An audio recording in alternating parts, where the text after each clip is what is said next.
Aitäh, Kristiina. Mina siis olen Kaspar Kasepõld ja räägin siis oma kogemusest kaugkütte ja kaugjahutuse siis torustike projekteerimisel. Ja kaugjahutuse panin siia juurde just või tõime siia juurde sellepärast, et see on niisugune natukene uus asi, aga täna juba tegutseme selle projekteerimisega siin Tallinnas ka. Nii. Aga võib-olla natukene endast ka, et kes ma üldse siin olen, et sellest asjast rääkida. Haridus enne soojusega tutvumist tegemist lõpetasin Tartu Ülikoolis majanduse ja siis mõtlesin, et mis ma selle laia pagana majanduse ikka peale hakkan, et võtaks midagi nagu teravamat, konkreetsemat ja siis sain siis TTÜ-sse tuldud ja soojusenergeetika magister sinna lõpetatud 2016. Pikka CV-d ma seal ette ei hakanud panema, aga natukene, kus mul kokkupuude siis nagu energeetikaga on Adon Eestis. Seal ma siis nägin nii-öelda seda poolt, kus nagu tuld tehakse või ütleme, et see oli see põhi nagu valdkond, et olid need katlamajad ja tule tegemine või energia tootmine. Ja siis 2017 kuni praeguseni siis olen Heat Consultis projekteerimise projektijuht ja peamiselt siis ongi kaugküte ja kaugjahutus ka, sest et aga need on niisugused, täna on meil töös siin 4-5 projekti kaugjahutust alles. 2018 siis sain selle diplomeeritud soojusenergeetika inseneri kutse tase 7 ja 2016. aastast Eestise liige. Ja mis siis tehtud tänaseks ongi siis ütleme kaugkütet kuskil circa 38 kilomeetrit projekteeritud või ütleme projekte juhitud ja siis praegu on töös, nagu mainisin ka, et on kuskil 3 kilomeetrit kaugjahutuse trasse. Et hommikul, kui siin oli kaugjahutuse seminar Eestise poolt korraldatud, siis mul jäi silma seal Lookstööri esindaja. Rääkisid Kopenhaagenis on tänaseks projekti, ütleme maas on 10 kilomeetrit trassi, et siis võtame kiirelt järgi, et siin on kolm on töös ja varsti on meil see 10 ka käes, et oleme nagu Kopenhaagenil järgi. Nii. Aga Heat Consultis, kus ma täna töötan, on siis niisugune soliidne kollektiiv, 15 tükki. Ja arvutasime kokku, et palju siis meil ka seda kogemust on, et üks asi on palju inimesi, on teine asi on palju kogemust on. Et saime, et ligi 50 aastat kogemust on meil töötajate peale siis kaugkütte torustikke projekteerida. Ja lisaks sellele siis on Heat Consult teeb ka tihedat koostööd TTÜ-ga, TalTechiga ja Hamburgi ülikooliga. Ja siis on meie võetud niisugune väikene eesmärk, et teeme ka nagu teadusega koostööd selles mõttes ja mõõdame seda nagu verstapostidena niisuguseid asju, et vähemalt ühe teadusartikli avaldame ja esineme siis ettekannetega ka seminaridel või teaduskonverentsidel. Ja siis ettevõttest, et selle viimase 5 aasta jooksul oleme siin suutnud circa 200 kilomeetrit kaugküttetrasse projekteerida, projekte teha ja seal hulgas on ka siis et siin teen 1200 torustikku olnud.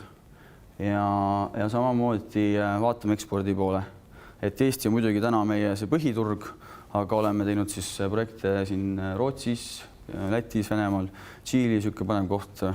Jalmar siin, kolleeg mul ka kuulab, võib rääkida sellest pärast võib-olla teile, et tema tegi seal ühe projekti seal, et mis see taust seal oli. Ja üks siis ütleme kaugjahutuse poolt niisugune suurem asi, mis ongi see, et täna on ütleme väga kiirelt arenemas kaugjahutus Tallinnas. Tallinn on selles mõttes natukene maha jäänud, eks ole, et Pärnus, Tartus on juba võrk olemas. Tallinnas on ka esimene jupp kaugjahutust olemas, aga ütleme perspektiivis tegime niisuguse masterplaani, kus võiks siis olla Tallinna kaugkütte kaugjahutuse võrgu siis pikkus 11 kilomeetrit. Ja nagu enne mainisin ka, et 3 kilomeetrit sellest on juba täna nagu on projekteerime. Aga sellega me kaardistasime ära, et kus on need põhitarbijad, kust võiksid trassid minna ja kuidas see võiks lõpuks välja näha. Nii. Aga siis loengust endast, et räägiksin kaugjahutuse, kaugkütte sellest projekteerimise protsessist, mis see projekt üldse, millest üldse koosneb. Ma näen siin tuttavad nägusid, kes juba võivad võib-olla seda loengut ise selle koha pealt rääkida, aga võib-olla mõne jaoks on see niisugune hea teada. Ja siis väljakutsed, et mis siis selle projekteerimise juures nagu sellised raskuskohad või punktid on.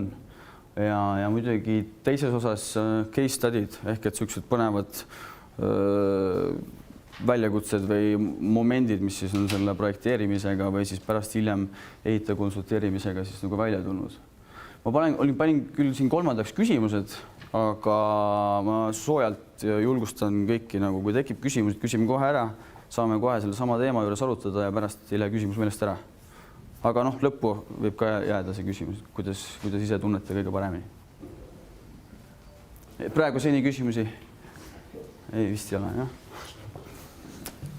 Nii, aga ma panin siia sihukese lihtsa küsimuse, kas projekt koosneb ainult ühest joonisest.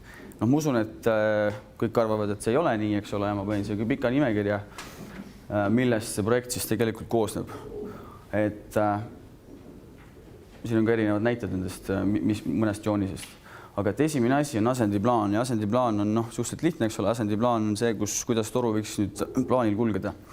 Ja tegelikkuses on nagu niisugune esimene verstapost, et kui sa selle paika saad, ma tean siin tellijad, mul siin on ka siin, eks ole, Raimo Ülo, et kui asendiplaan paigas on, siis põhimõtteliselt on juba hästi, kui on kõikide osapoolte maaomanike, kohalike omavalitsuse ja teiste võrguvaldajate poolt nagu korras, siis põhimõtteliselt me oleme juba nagu me tegeleme sisuliselt nagu projekteerimisega seal oma kontoris rohkem nagu väga nagu muretsema ei pea, et miski meid võiks takistada.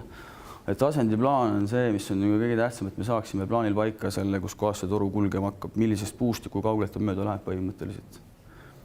Et see on niisugune ka projekteerija jaoks niisugune A ja O, et sa ei taha seda tühja tööd teha, sest kõik, mis siit nüüd allapoole jääb ja kui sa asendiplaani muudad, siis projekteerija peab muutma ka kõiki neid teisi jooniseid siin. Et see on niisugune, sul on tähtaeg ees, eks ole, ja see asendiplaan ikka ei ole veel päris paika saanud, aga samas ei taha ühtegi joonist ka veel tegema hakata. See on niisugune keeruline koht, et alati jõuda selle asendiplaaniga nii kaugele, et sul on igalt poolt nagu nii-öelda roheline tuli ja saad edasi liikuda. Sest et ütleme need edasi, mis meil tuleb siin lõige, eks ole, pikiprofiil, montaažiskeem, paisumispadjad, kaebude joonised, hoonesisesed joonised. Et neid sa saad seal protsessis ära jagada meil meeskonnas, näiteks keegi teeb üht, keegi teeb teist, kolmandat. Aga nii kui see pagana asendiplaan muutub, siis on kõikide jooniste muutmine. Jah, materjalide loetelu muidugi spets ja seletuskiri, see on niisugune, käib siin asja juurde. Nii. Aga miks üldse nagu projektist rääkida, miks ta üldse oluline on, mis osa ta sellest ehitusest või trassi või võrgu ehitusest on? Esimene asi, et ega see projekt kogu ehituse maksumusest maksagi väga palju, eks ole, 5%.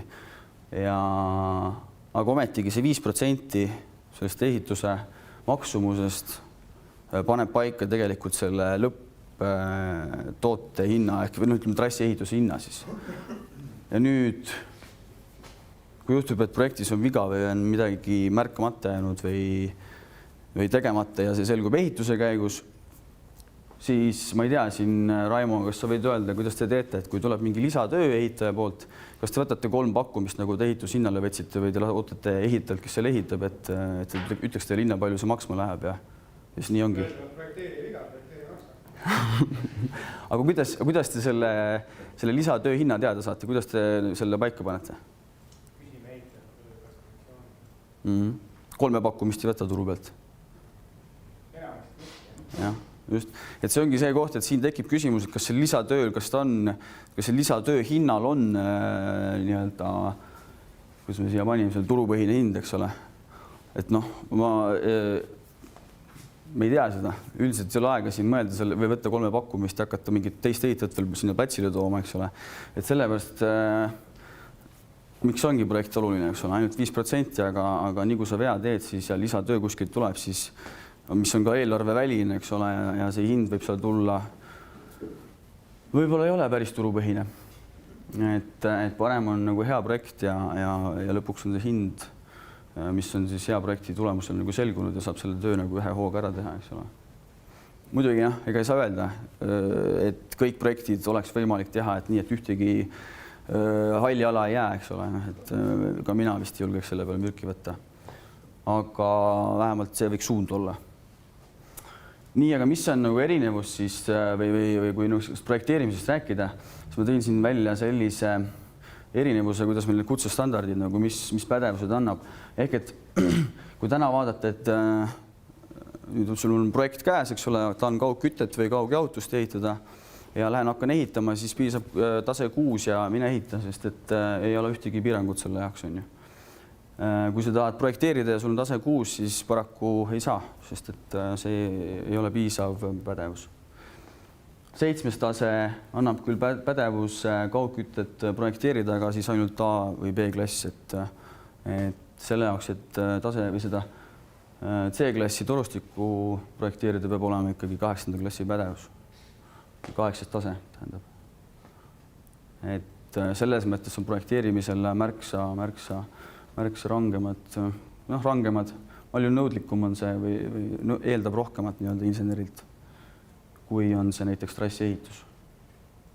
Jah, ja siia ma panin, siin on veel kord üle, et ei ole kahjuks, meil oli niisugune huvitav olukord, et oli projekt, meil oli asendiplaan kinnitatud, läbi mõõdud samamoodi, eks ole, ja projekt valmis ja siis tuli teljel idee, et võiks diameetri torustikul ära vahetada circa 1, midagi kilomeetrit.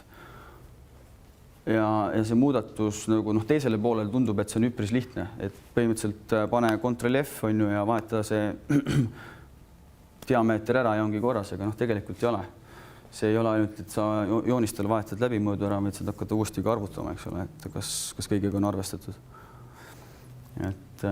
Et jah, see võib tunduda lihtne, et see projekti muudatus, aga tegelikkuses teeme päris palju suurt lisatööd selle jaoks. Nii. Aga kust üldse tulevad meil kaugkütte, kaugjahutuse projekteerijad? Et mina ise siin rääkisin oma seda tausta, eks ole, et õppisin soojusenergeetikuks. Iseenesest keskkonnatehnikat inimesed, nende nii-öelda kokkupuude selle valdkonnaga on nagu ligilähedane, eks ole, aga samas termodünaamikat minu teada nende selles õppes ei ole, et ta ei ole ka nagu päris nagu ligilähedane. Et jah, nii ta on suhteliselt kitsas. Kitsas koht on see, kust tuleb tegelikult kaugkütte, kaugjahutuse projekteerija kvalifikatsiooniga nii-öelda inimene, insener. Siis panin niisuguse mõtte, mina tulin, kui ma hiidkonsulti jõudsin tööle, siis AutoCAD-i minu oskus oli niisugune, et ma teadsin, mis programm see on, ma olin sellest enne kuulnud, aga väga palju tööd ei olnud teinud just. Et ma ei tea siin võib-olla värskemalt lõpetanud või veel ülikoolis käivad inimesed, kui palju te AutoCAD-i koolis endal selgeks olete saanud või olete omandanud just kooliprogrammis, ma mõtlen. Tanel, kuidas sul? Võtsin lisaaine, õppekavad ei olnud. Jah. Et just. Et minu samamoodi, et suutsin oma hariduse saada küll, aga projekteerijaks minnes siis või ütleme ikkagi projekteerivas ettevõttes AutoCAD-i pidin õppima koha peal. Kui palju teab üldse kõrgkooli lõpetaja projekteerimisest? Ma tean, mäletan Janeli, me õppisime seal seda metallile mõjuvaid pingeid ja neid pikenemisi küll, aga täna ma ütleks küll, et selle asjaga ma läheks kohe nüüd kaugkütte torustikku projekteerima.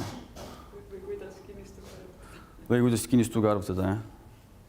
Et iseenesest ega ongi niimoodi, et see tuleb olla tänulik nii-öelda siis meist eespoole oleva generatsioonile, kes siis annab meile seda teadmist edasi, kes on juba varasemalt omandanud.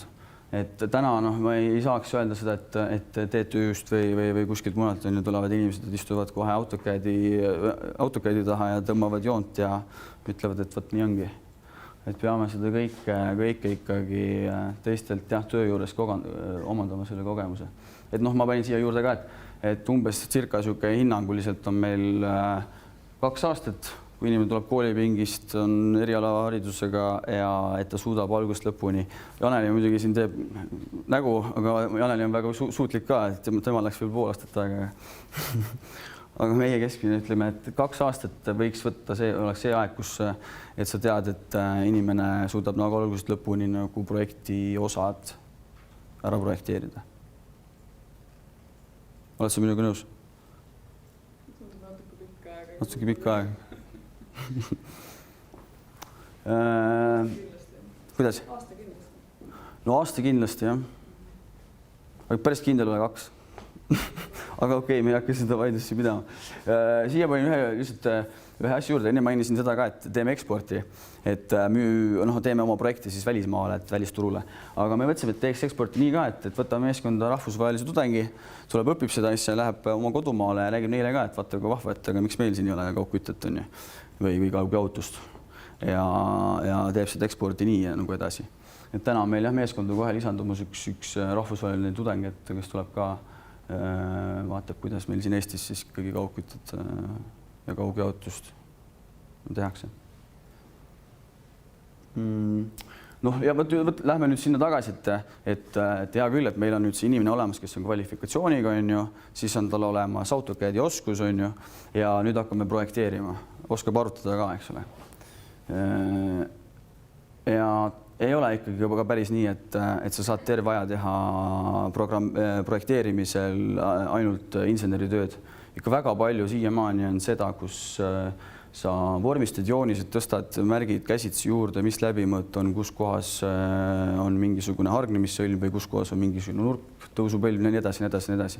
Et sükest tuima joone tõmbamist on täna sellel inseneril projekteerimises ikkagi võrdlemisi palju. Ja meil ise omalt poolt küll nagu panustame sinna innovatsiooni selles mõttes, et võimalikult vähe insenerilt võtta seda sükest tühja töö tegemist ära. See on sükest nüritöö tegemist, kellele meile meeldiks teha nüritööd, nagu tead, et see on sükene tuim tegemine, eks ole. Mina sisestan EHR-i, sisestan PDF ja vahest on 40 faili ja ei pea nad õigesti nimetama, nii kui valesti teed, keskkond ei võtta vastu. Hästi lõbus töö.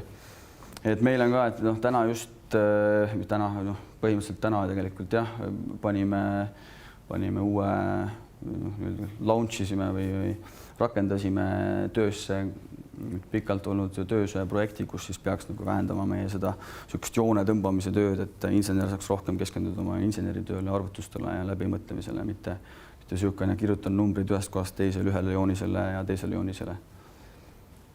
Et see kõik, see arendus käib nagu käsi käes, et vahepeal, kas on tekkinud küsimusi? Ei ole.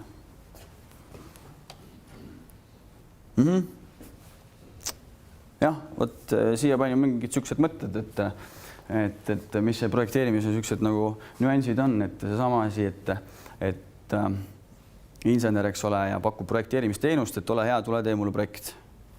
Absoluutselt nõus, et muidugi insener ja projekteerija peakski teadma ja oskama sulle ideid pakkuda tellijale, eks ole, aga sealjuures, kui tellija on ise suhteliselt ikkagi teadlik, mida ta tahab, on selle ennem läbi mõelnud, kuhu ta tahab ja tal on oma võrgust hea ülevaade, siis muidugi on projekteerijal hea teha ja palju lihtsam teha, aga ma ei räägi seda ainult selles vaates, vaid tegelikult kogu see protsess läheb kiiremini. Ja kui meil on ikkagi, kui me teeme mingit tööd, eks ole, siis meil on seal tähtajad ka ja kui informatsiooni on ikkagi vähe, siis see ressurss, mis projekteerimise kõrval läheb ka selle informatsiooni kogumisele, on niivõrd suur, et parem on, kui on tellija teadlik, mida ta tahab. Igal juhul, eks ole. Et kui sa tahad autot osta, lähed, ütled, et kui rattad on all ja rool on ees, sellest mulle piisab, siis sa ilmselt Mersut sulle ei pakuta, eks ole, et sa saad mingi teise auto, mis teeb selle töö ära, on ju. Aga mida rohkem sa tead, seda parem on tegelikult meil nüüd tellijaga koostöös tegelikult seda projekti teha. Juba eos me teame, et siin on need asjad, eks ole, tellija tahab täpselt saada seda. Et on turul, pean ütlema, et väga head tellijad meil, kes teavad väga täpselt.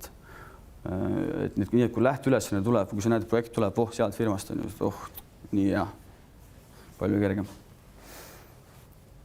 Jah, ja see sama asi, et seda ümbertegemist hiljem on projekti ümbertegemist, ka ütleme vigade nagu elimineerib, ütleme see vigade tõenäosus projektis on ka palju väiksem, et see kõik käib sinna selle asja juurde.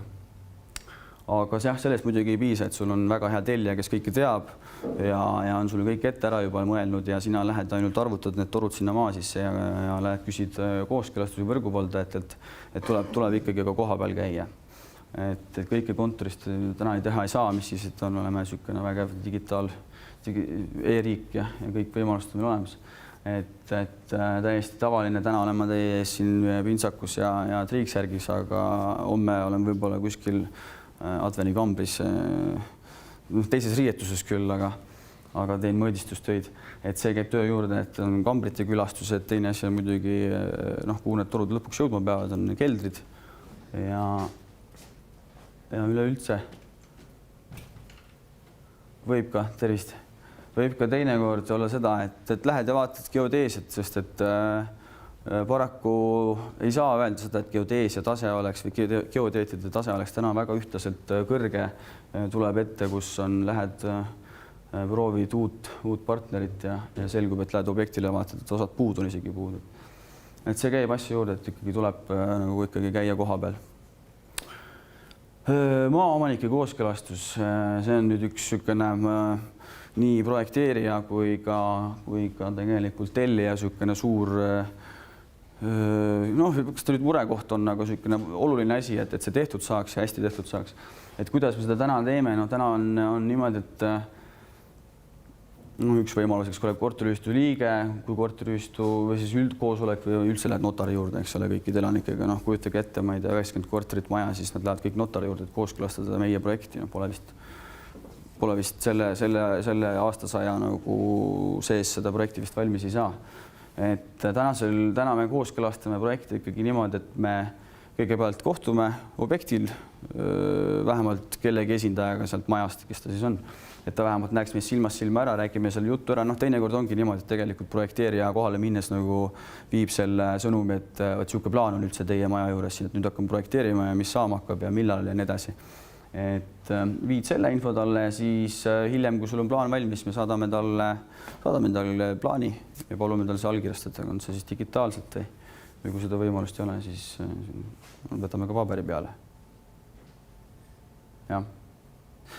Ja siis ehitusloa taotlusmenetlus, et kõik projektid üldiselt, mis on nagu, kus me ei tee lihtsalt eriosa kuskile, ma ei tea, uuele majale on ju, siis menetleme ise meie ehitusloa ka ja see käib täna EHR-is ja menetlusring on siis esimene ring, panete taotluse sisse 30 päeva, järgmised ringid on 10 päeva, et kui tuleb märkuseid. Ja siia panin ka, et ringide arvu mõnikord pikali 8 ehk lõpmatus on ju. Vahest on küll niisugune tunne, et ei tea, kas need märkused seal ka kunagi otsa saavad. Et see on niisugune huvitav. Et Tallinnas on ju olemas lausa kommunaalamet ja omad ametkonnad selle veel all ja seal on need ametnikud, kes üks vaatab seda, kas sul on kinnistu piirid on igal pool näha ja kinnistu aadressid on näha ja kui ei ole, siis tulebki projekt tagasi, saad 10 päeva otsa ja nihutad oma kinnistu piirid ja katastrid üksuse numbrid nagu niimoodi, et on nähtaval kohal. Näiteks niisugune asi. Saad 10 päeva juurde. Et see vormistuse nagu esteetiline pool ei ole ainult sellepärast oluline, et oleks kaevikus hea ehitajal lugeda, vaid selle jaoks, et see ehitusloa saaksid. Muidugi see on nüüd küsitav, et kust läheb piir, eks ole. Ma ei tea. Ma ka ei tea. Võib-olla peaksid olema kõik kinnistut näha. Ma arvan küll, et peaks olema näha, eks ole, aga vahest on niisugune tunne, et kas nüüd sellepärast oli vaja nagu uuesti tagasi saata. Aga see ongi niisugune sisekaemuse küsimus. Ja projekteerimise projektijuhi töö siis nende ametnikega kohtuda ja siis saada aru, mis nad mõtlesid.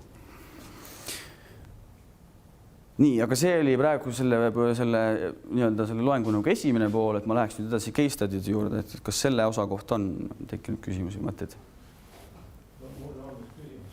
Ütleme, kui projekteerija tellib ise geoaluse ja ehitamise käigus nagu selgub, et geoalus on ikkagi viga. Milline on võimalus sul nagu korrale kutsuda seda geoteedi ja siis pead saada nii kompensatsiooni? Üldiselt, kui me teeme pakkumise koos geodeesiaga, siis ega see ongi niisugune tegelikult minu nagu vastutus, kas ma saan siis selle geoteediga kuidagi mingisugusele kaubale või mitte, eks ole. Aga ilmselt pigem on ikkagi tellija küsib minu käest kui projekteerija käest, et selline black ja sellega kaasnesid sellised kulud, et kuidas me nüüd jagame, eks ole. no meil on olemas vastutuskindlustus, eks ole, kui on nii keerulised olukorrad, aga noh, päeva lõpus jah, ega seal midagi teha ei ole, et noh, sõltub jälle geodeesi veast, eks ole, et teinekord on, me kohe jõuame ka case study'de juurde, kus geodeesi on küll vale, aga sa ei saa ka geodeeti seal sündistada. Et see paraku geodeedid täna maa sisse ei näe ja me seda nii-öelda, mis me seda maapinna skännimise meetodil väga geodeesiat veel ei tee, et ta tuleb ikkagi nende vanade tööde pealt. Ma ei tea, kas see andis üks ammendamine vastuse. Palju te torustiku dimensioneerite või tulevad lähtedest need diameetri jah, ütleme niisugused head tellijad nagu Adven Utilitas teavad täpselt, mis nad tahavad, aga kuigi on ka tellijad, kes ei tea ja tuleb dimensioneerida, aga ma peaks ütlema, et seda on nagu vähem.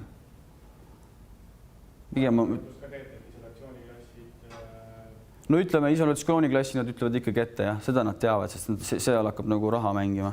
No võt, ongi, et sul on tellija, kes ütleb, et tahan A-punkti B5 on ju 1,5 kilomeetrit trassi, ma ei tea, arvutan mulle ise, arvutan ära, esitan juba tööprojekti ja siis ei toome ühe diameetri alla. Et noh, seal ongi see, et noh, ma ei tea, tegelikult võiks juba täna päeval, minul tekib see küsimus, et sul on seal toru otsas tarbija, eks ole. Ilmselt on ka leping sõlmitud, et kas te olete äkki kokku leppinud, palju võimsust olema peab, on ju. Tegelikkuses oleks ju loogiline, et sealt tuleb see toru läbi mõtta, et palju ma siis torust pean läbi laskma seda võimsust. Aga on võrkusid jah, kus seda ei ole veel nagu nii strikt ja lastakse inseneri seda välja pakkuda, noh nii-öelda. Ja nende andmed, mida siis mille pealt sa seda läbimõõtu pead pakkuma, on kuutarbimised kokku, on ju. Noh, okei, võtad oma kraadpäevad ja siis arvatud, aga noh, tegelikult võiks ju mingid andmed kuskilt välja lugeda kõige külmema päeva ja vaadata, palju see tipp päriselt on. Et noh, on ikkagi veel, kus me dimensioneerime ise ka võrke, jah. Äkki on veel küsimusi? No, et kraadpäevadega ei ole väga mõistlik. No täpselt. Ja seda ma räägingi, et selles mõttes, et ei, jaa, täpselt, siis ei ole midagi, jah. Siis ei ole midagi, jah. Et see, jah, ja siis ta käibki niimoodi, et sa hindad, võtad selle, mis see keskmine võiks olla.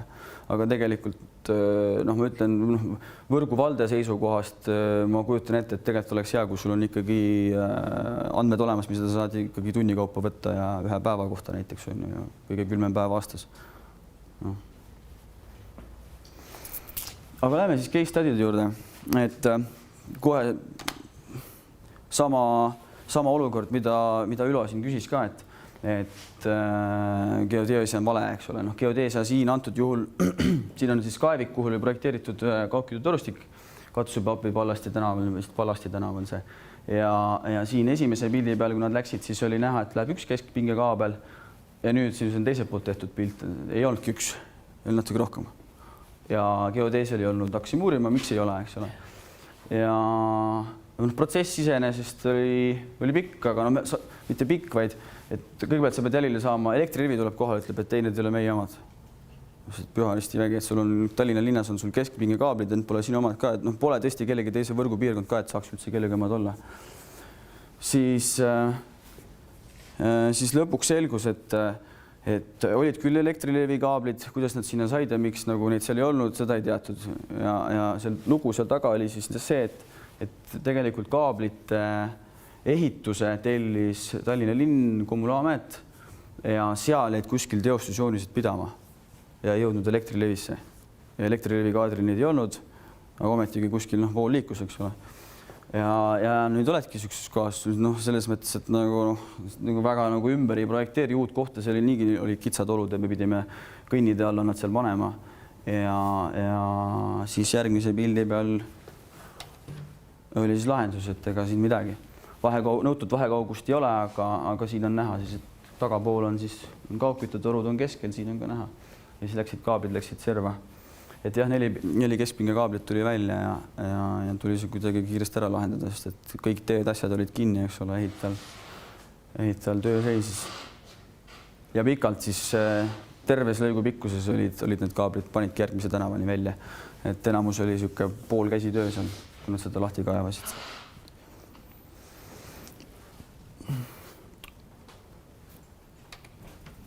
nii, siin ma tegin ühest keldrist pilti. Võib-olla annab aimu ka juba, kui ma liiga kaugel läksin. Nii. Vaata, näita lihtsalt hästi. Ma ei tea, kas sellel on kiirt ka või?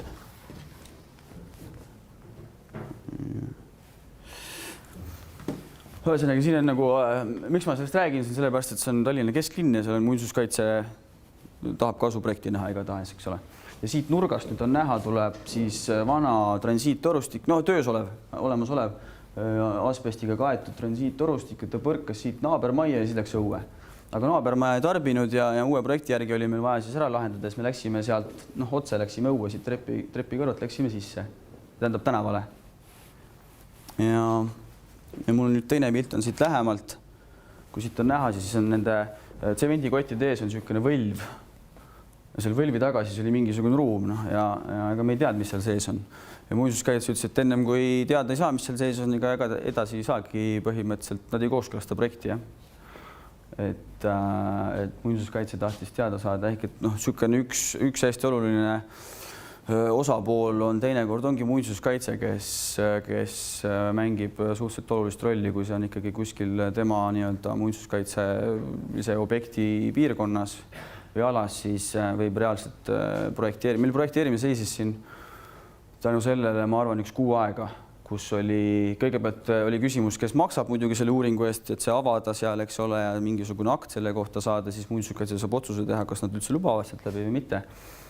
Kõigepealt see vaidlus ja siis muinsuskaitse õnneks võttis selle küll enda peale ja siis need uuringud tellida, teha ja see akt saada ja siis nende nõusolek veel saada meie projektile, et sealt võib läbi minna.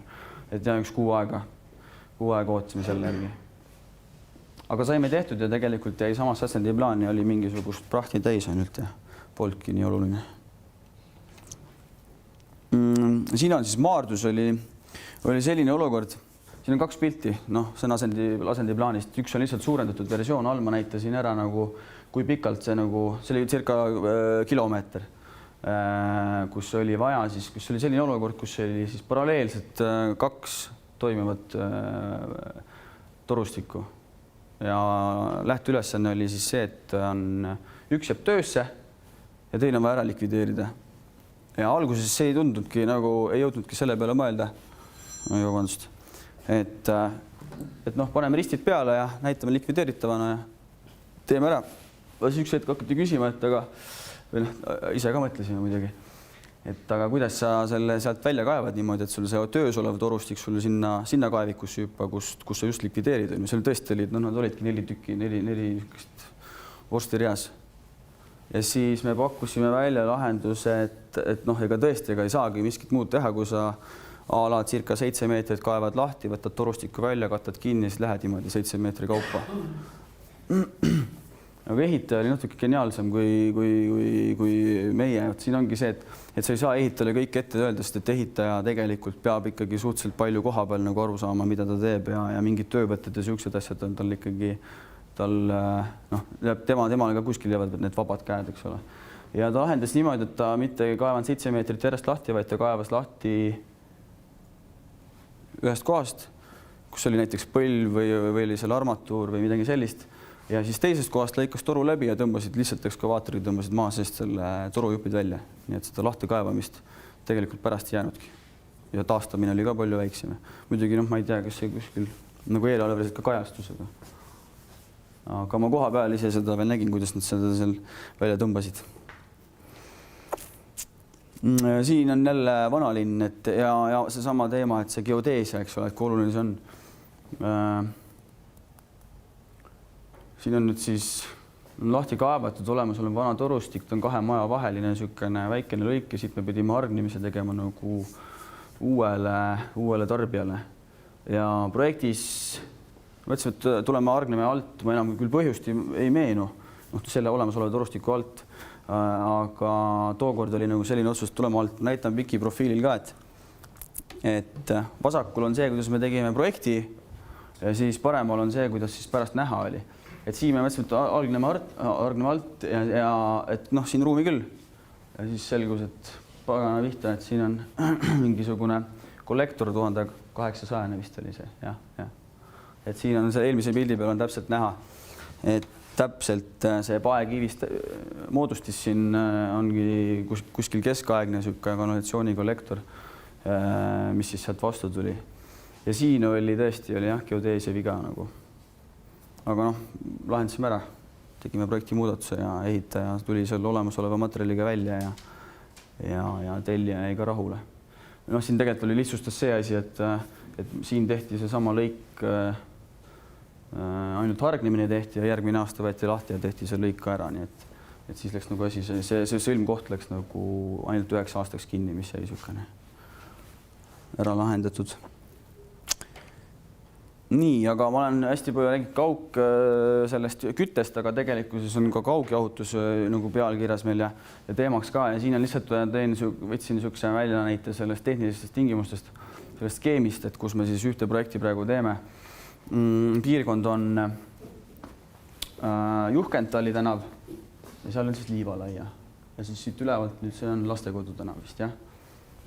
Jah, et mis on nüüd see erinevus selle kaugkütte rekonstrueerimise ja kaugjahutuse vahel, on see, et kaugküttel on trasseering on ees juba, eks ole. Tal on oma kaitsevöönd olemas, sa lähed kaevata lahti, natukene võib-olla küll trasseering muutub, aga sa toimetad seal või sa projekteerid ikkagi selles kaitsevööndi alas, et sul on nagu selles mõttes on nagu vabadus käes. Ja torustik kaugkütte, eks ole, on ütleme selle jaoks, et mingit megavatti kohale toimetada on natukene väiksemad läbimõõdud, kui on kaugjahutusel. Et siin on meil vaja siis leida nagu võimalus kas Lastekodu Kitsal tänaval 200-st kaugjahutuse torustikku maha panna või siis Juhkentali tänaval, mis on äsja rekonstrueeritud. Linn oli hästi rõõmus, kui ma selle ideega nende juurde läksin. Jah, ja siiamaani oleme seal. Ma tegin lihtsalt ühe väikese järgmise pildi peale niisuguse lõike või nagu geodeesest nagu välja näite ka, et see on nüüd see Lastekodu ja see tegelikult Lastekodust me tulla tahamegi. Ja Lastekoduga on veel selline asi, et siin on linn või ütleme Tallinna Vesi, kuidas nüüd oli siis, Tallinna linn tahab rekkida seda, Tallinna Vesi ütleb, et jah, okei, aga peab tegema lahkvoolseks, seal on siis ühisvoolne kanalisatsioon. Ehk et me peame siia panema siis 200-st kaugjahutuse torustikku ja tekitama reservruumi veel siis ka sellele lahkvoolsele kanalisatsioonile lisanduvale ühele kanalitorule. Et see on see, ütleme, kaugjahutuse poolne niisugune suur väljakutse, et sa toimetad, kaugjahutus on seal, kus on palju tarbijaid, eks ole, tihe asustus ja siis sa tuled suurte torudega ja siis sa leiad seal tihe asustus, pead leidma siis selle koridori, võimaluse sinna siis kuidagi need torud panna. Et see on üks põnev väljakutse, kuidas me selle ära teeme. Aga ära tuleb teha muidugi.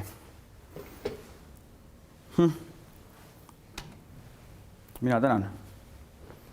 Ja nüüd on need küsimused, mis te mõtlesite, et te küsite lõpus.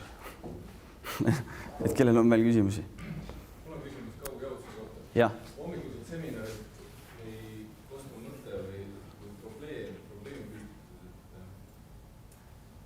et kaugjahutuse trasside projekteerijad tihtilugu lähevad justkui vastuollu või neil tekib tehnilisi küsimusi ja erinevusi kütteventilatsiooniinseneeriga, kes projekteerivad maja siseseid kommunikatsioone. Et kas te olete sellise probleemi kokku puutunud ja mis on selle probleemi nagu sisu? Et kas te lähtute erinevatest graafikutest või on seal veel mingit? Täna selles mõttes projekteerimine mul on nagu lihtne, et täna on tellija teab täpselt, ütleb mulle ära, mis graafikuga ta oma trassi tahab, eks ole. Aga selles mõttes see teema ei ole nagu võõras. Ainuke täna suur probleem on see, et kuna ikkagi uued, ütleme, kaugjahutuse tarbijad ei ole täna nagu uued hooned, mis hakkavad liituma, vaid need on juba valmis ehitatud hooned ja nad on juba oma sisemise poole valmis ehitanud ära projekteerinud ja pannud seal paika oma graafiku. Vot see on see nüüd koht, et kuidas sa lähed, pakud talle oma graafikut nii-öelda, on ju. Ja mind väga see nagu ei huvita, mis on sinu majaline graafik. Et see on see nagu niisugune keeruline koht. Aga võrku ma ei saa ehitada niimoodi, või saan küll, eks ole, või ütleme võrguvalde küsimus rohkem, et kuidas nad siis oma neid, täna Utilituse esindaja ütles ka, et nad suhteliselt kindlalt vist seovad hinna ikkagi graafikuga ära. noh, ilmselt see seal sõltubki, no eks see sekundaari poole või ütleme see sõlme küsimus, et kuidas sa seal lahendad ja kuidas, missugused seadmed sul üle hoones sees on. Seal olid üks teema vist oli, et ongi seal ei saa graafikut muuta, muidu tekib kondents, eks ole, et noh, sellised probleemid tekivad, et majas sees ka, et noh, ideaalne olukord on see, et mina siin õues projekteerin oma torustiku graafikuga ja sina siin hoones sees on ju, lepime kokku, kuidas me teeme. Et noh, see on ideaalne olukord, aga me peame täna ikkagi arvestama sellega olemasolu olukorraga. Ma ei tea, kas see amendis see vastus?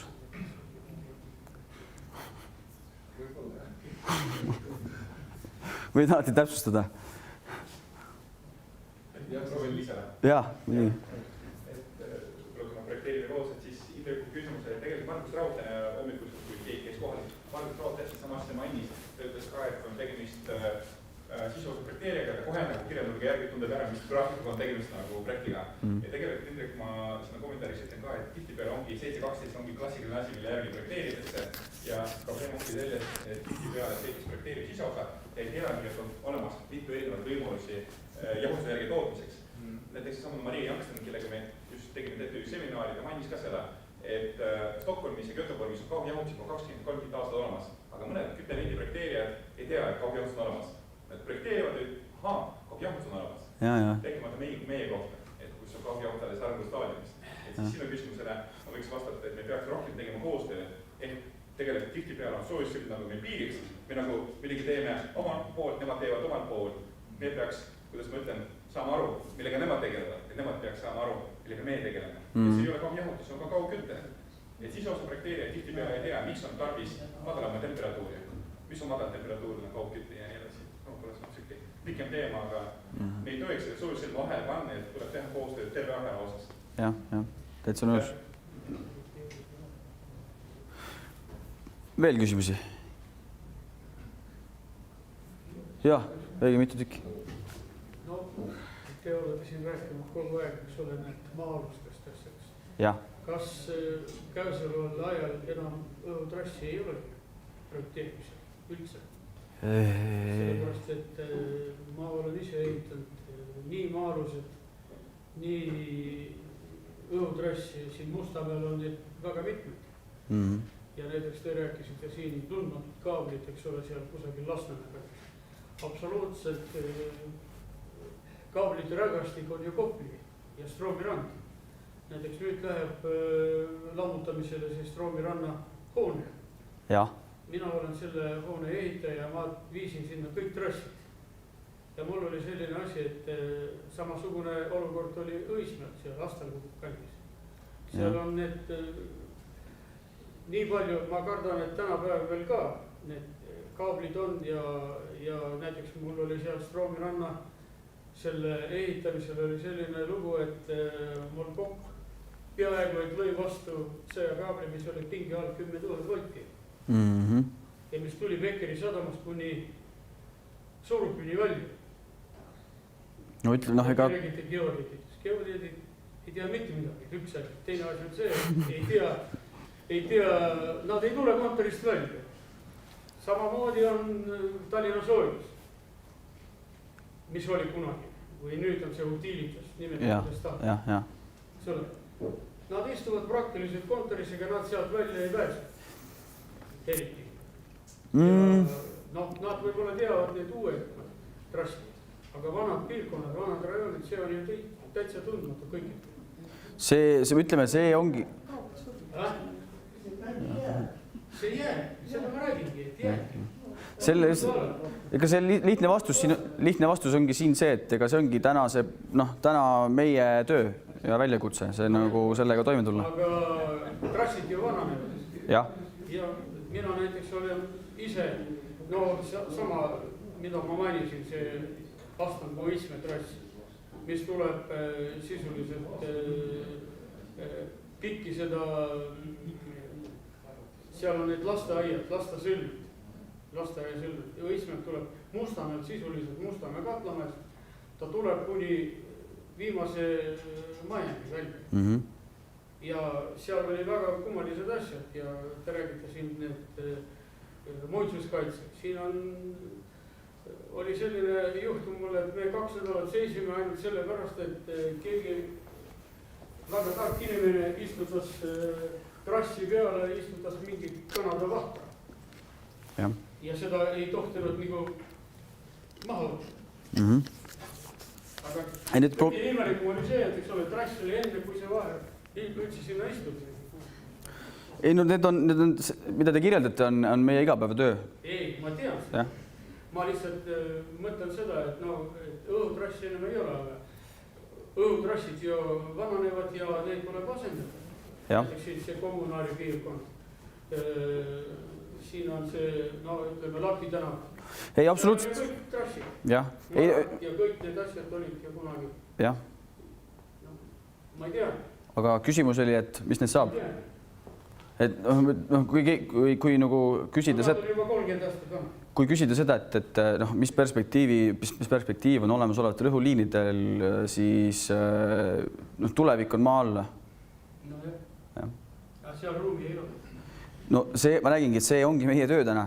Seda me teemegi, et meil antakse lähteülesanne õhuliin maa alla, eks ole, ja siis projekteerime. Leiame selle koha. Siin oli veel üks küsimus.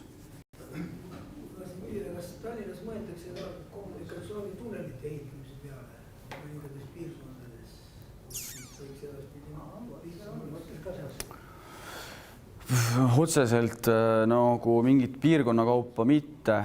Me oleme ainult ühe maja juures korra kaalunud seda, et kuidas mitte minna Vinni tee peale.